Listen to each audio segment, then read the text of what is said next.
Hello, everyone. How are you? I'm feeling a little low energy today, so I might not be quite my vibrant self, but I really wanted to hop on and talk with all of you today. It looks like Kathleen just joined. Hi, Kathleen. How are you?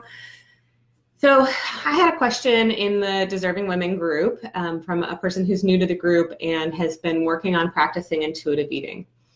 And I realized I get this question a lot. The question really boils down to, what if I need to lose weight? So some of you know that when I talk about intuitive eating, I talk about it that it is not a diet. And in fact, it's anti-diet and anti-restriction. And unfortunately, if we focus on weight loss while we are on our intuitive eating journey, it makes it really hard to actually heal our relationship with food. But a lot of times we feel that we need to lose weight, or we potentially have health issues and our doctors are telling us that we need to lose weight, or sometimes we're uncomfortable in our bodies. So maybe our knees hurt or our joints hurt. We may be having, feet trouble, things like this, that we associate with the size of our body and the additional weight. So first of all, I want to say a lot of times when we feel heavy, it is more related to other things happening in our life. So I would encourage all of you to really examine, why am I feeling heavy? Is it actually a physical sensation, or is it related to guilt and shame that I'm having around this, or this perception about my body that my body isn't good enough as it is? Having trouble, with accepting our bodies due to the diet culture that we experience around us all the time. So first, I would ask you to examine that piece. And then really examining, what is it that you are wanting to, what are your health goals? So are you wanting to feel lighter? Are you wanting to have less pain in your joints, for example? Are you wanting to have more vibrancy, more energy? Most often when I get down to the nitty gritty with people about what it is that they really want to achieve, a lot of times it's not so much about their body, it's more about how they want to feel. And they want to feel energetic, and they want to feel that they are able to do all the things that they want to do. So they want to go out hiking with their friends. They want to, bounce out of bed in the morning. They want to, feel less pain and discomfort in their body. Sometimes we're feeling constricted in our bodies simply because we're wearing clothes that are too tight, right? So one of the ways we can show our bodies love and respect is to go purchase some clothes that actually fit. So you deserve to have clothes that are comfortable, that fit you. Regardless of whether someone is a smaller body person or a larger body person, if they're wearing clothes that are too tight, they're going to feel uncomfortable. So rather than punishing ourselves for being in a larger body than maybe we have been in the past, or than we think we should be, whatever it is, instead honoring, this is where my body is right now, and I can allow my body to be more comfortable. My body deserves to be comfortable where it's at right now. So I'm going to wear clothes that are comfortable, right? So, okay, I'm getting a little bit off track, but really I want to get back down to, what if you feel that you need to lose weight? Well, unfortunately, when we have that in the back of our minds, and when we are focusing on that, there is this inherent restriction by focusing on weight loss, because we are telling ourselves, well, we shouldn't eat this food because it might cause us to gain weight, or we should be counting calories, or we should, right? And so it gives us this, when we have this kind of restrictive thinking, then we're going to have this diet rebel that comes out. A lot of times we'll have a pendulum swing after a period of restriction and eat in a way that feels out of control. But if we continue to attach negative emotions to certain foods and continue to say that certain foods are bad and certain foods are good, then we're going to still have that rebel piece of us. Oh, Sherry's on. Hi, Sherry. Sherry's going to be my, what are you going to be, Sherry? My stepmom. That's funny. Sherry, my dad are engaged. Congratulations. So anyway, hello. Happy to see you from either Arizona or Nevada, wherever you guys are traveling right now. So when we focus on weight loss, again, then we have this kind of thinking about restriction or shoulds around food and eating. And when we're contemplating restricting to lose weight, then we have this kind of continual rebellious piece coming out, because when we have restriction, we have an increased desire for food. So it actually backfires. It actually causes us to continue to have this increased desire for food, and it makes us actually eat more, right? So unfortunately, this can be on a large scale, when we're thinking we need to go dieting, we need to do Weight Watchers, we need to calorie restrict. But it can also be on a small scale. So I shouldn't eat ice cream, right? And then maybe you're obsessing about ice cream. So when that's happening, you're likely going to continue to struggle with ice cream. So intuitive eating really doesn't work as long as we are making weight loss a focus, and it likely will continue to cause us to eat in a way that feels out of control, which perpetuates that idea that we can't be trusted with food, right? We see it as reinforcement that we can't be trusted. So what do we do? Especially if you feel that you need to lose weight. Well, the person who posted this question was mentioning she was having some trauma, and that trauma led to emotional eating, or she'd had trauma in her life and it was leading to some emotional eating. So using food to self-soothe or cope with those feelings. So instead of focusing on weight loss here, we can focus on two things. We can focus on the underlying reason that we're eating in a way that doesn't feel honoring to our body, and that isn't really truly giving our body what it wants or needs or deserves.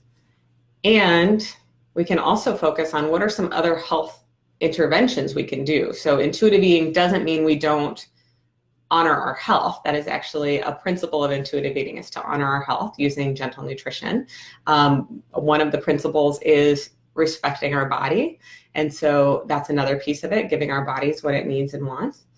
And then another piece of it is using exercise. Joyful movement is what I like to call it, because it's not about a punishing thing. It's not about, I had a milkshake, now I need to work out. It's about, hey, when I exercise, I feel good.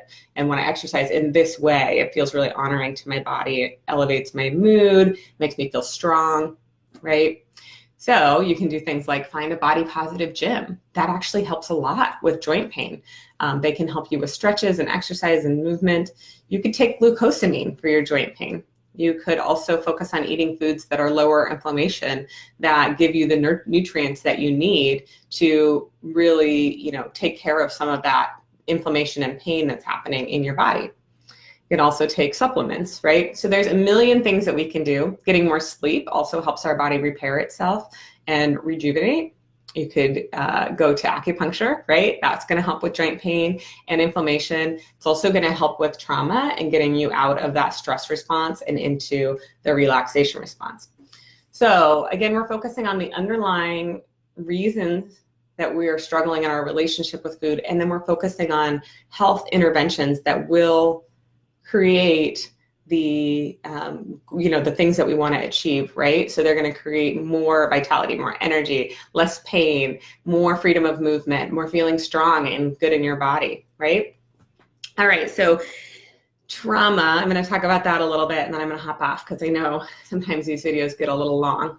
If you are watching, just say hello in the comments. If you're watching the replay, say that you're, hello watching the replay in the comments. For now, though, I want you to think about trauma and if you've had trauma in your life, or if you've had physical pain, or you've had other reasons that you use food to numb out or to self-soothe, just think about what are those things that are kind of causing that. So, if you've had physical trauma or emotional, mental trauma, maybe you had someone who was, emotionally abusive in your life, something like that. Maybe you had some sort of trauma as a child.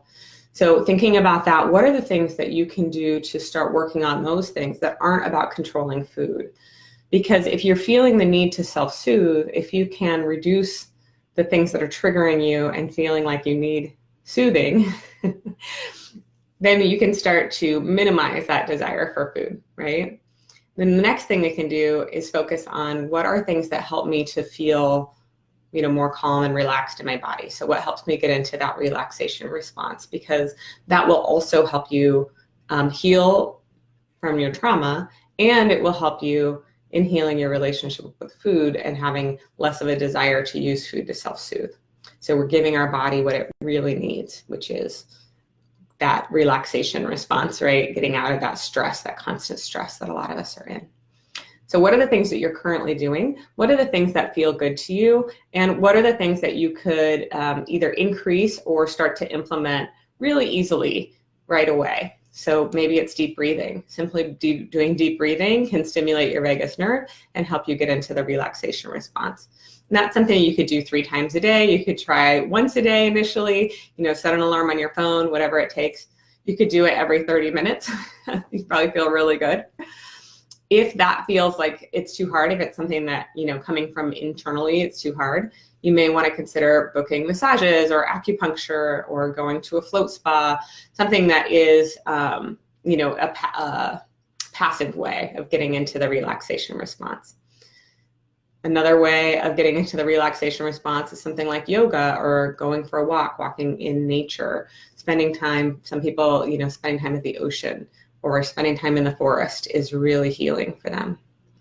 So thinking about those things that you can start to do that will work on both pieces, but not trying to control food. Because when we try to control food, again, we have that diet rebel that comes out that's like, I'm going to eat the things, or I want that ice cream, right? Because we have this restriction happening, even on a micro level. We may not even recognize it. So that's when you hear the food police talking about shoulds and shouldn'ts, right?